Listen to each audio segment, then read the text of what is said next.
Sierra Leone's presidential election results were too close to call after half the votes had been counted, with the two front-runners neck to neck, making a second round likely. Ex-Foreign Minister Samura Kamara of the ruling All People's Congress and rival Julius Maadu Bio, a former junta leader and candidate of the Sierra Leone People's Party, each had about 43% of the ballots cast in last week's election. Joining us right now via Skype to discuss this is African Affairs analyst Alesta Wilcox. Many thanks for joining us, Alesta. It's my utmost pleasure. Good afternoon. Good afternoon. Now you have the two runner-up coming up neck to neck, 43% each. What does that say in terms of fairness of the election, the whole exercise? Yeah, thank you very much. It gladdens my heart that African countries' elections have moved from these moonslide, sea slide, and air slide victories to having a real democracy where the people, where the people's choices are represented in the final ballot cast. Sierra Leone has come a long way, and I'm glad that the citizens of Sierra Leone have a clear choice to make between the ruling party and the opposition party. If you discover that, I think it's a general trend whereby democracy in terms of one man, one vote is gaining ground across Africa. It happened in Senegal, it happened in Gambia, it happened in Ghana, it happened in Nigeria in 2015, and now Sierra Leoneans have said, look, we cannot be left behind. We also need to be in the forefront of having entrenched democratic culture and credentials in Africa. I think it's a good development. Alesta, let's talk about these frequent updates on the election results. First was the Wednesday one, where we saw the 43%, and then there's an update on Sunday where 75% of the election results were released, showing the opposition in the lead. How does this help? How does it help? Maybe does it feel tension in the polity? No. It shouldn't feel tension in the polity. Unfortunately, in Africa, we still have issues of our technology is still backward. Unlike in other climes, like in the US or in the UK, where election results are known, even through even the moment voting is ended, you can have those exit polls. Africa, we're still in somewhat backward stage or disadvantaged stage in terms of reaching out to the local areas to get results across to the main cities. So I don't think it should feel any tension.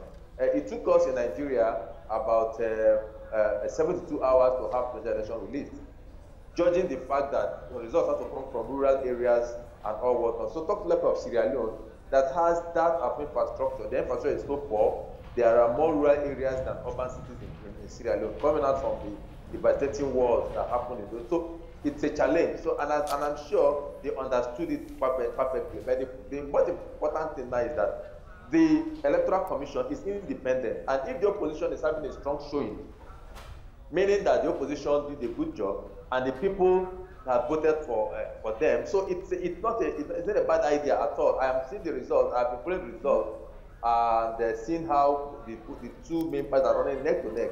And you must give it to the parties. They really went out to campaign, and also give it to the people that the people are no longer being led by the nose. They now know what they want, and they are making their choices based on what they think is best for their individual. So the Sierra Leoneans should not have apprehension. They should not have tension. They should simply just wait. The process is taking place, and it will be satisfied, and then the best can whoever wins will take position. Okay, Alesta, let me try and paint a quick picture of the for and the against for the two runner-up that the two main challengers that we have here. The one for the ruling party, Kamara, who's worked with President, the incumbent president right now, indeed, as the foreign minister, ex-foreign minister.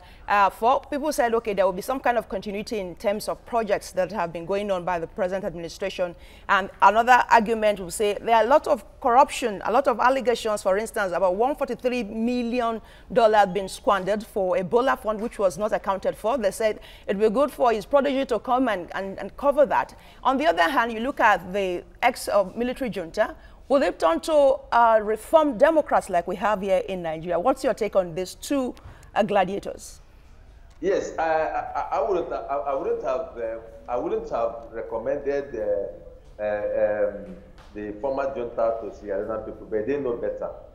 We know the advent of successive coups and counter coups in Sierra Leone, especially towards the twilight of the military adventure in Sierra Leone. Madabi was the last of them who was also able to stop the former one before him, I can't remember his name now, from extending his tenure before the elections were held, and then the accepting the democratic structure in Sierra Leone. But the people knew better. Now, the issue of corruption is rife in all African countries. Nigeria not an exception. Sierra Leone, everywhere. It also depends on what the people want. I would have wanted a continuity in Sierra Leone, knowing fully well that they are coming out from the bitter civil war that has broken down a lot of institutions. But again, you cannot say continuity on the basis of corruption, fraud, inefficiency in governance. If a party has run since the coming over of, since the advent of democracy after the military adventures, and one party has been in the saddle for all this long, just like it was in Nigeria, I think it's a good development that they also try the other one. If you see Ghana today, Ghana is a more stable democracy. Ghana has not shied away from giving each party equal opportunity, equal terms to prove their mantle. And when they give you 8 years, and 8 years you cannot do much, they throw you away. So also I believe that it's going around in all of Africa, and in fact in West Africa. So if the people of Sierra Leone has felt that they are not being served well, there is corruption, there is inefficiency in government, oh well and good. They have a right to choose a new leader. And Madabi, who has been there before, knew part of the problem. And if he's a reform Democrat like we have in President Muhammadu Buhari, who today with all the work can see that he's a truly reformed Democrat and he wants to uphold democratic tenets. And if Madabi is like that, then all well and good for Sierra Leone and well and good for the world. Because today we are shifting all to democracy and we want people to behave themselves in a democratic manner. If Madabi will bring in the much-needed democracy to them and bring about a corruption-free government, I think I salute the people for having the courage to say this is what we want. Thank you. We must thank you for your time, your contributions on TVC News Hour at this time. Many thanks. Thank you so very much. My utmost pleasure.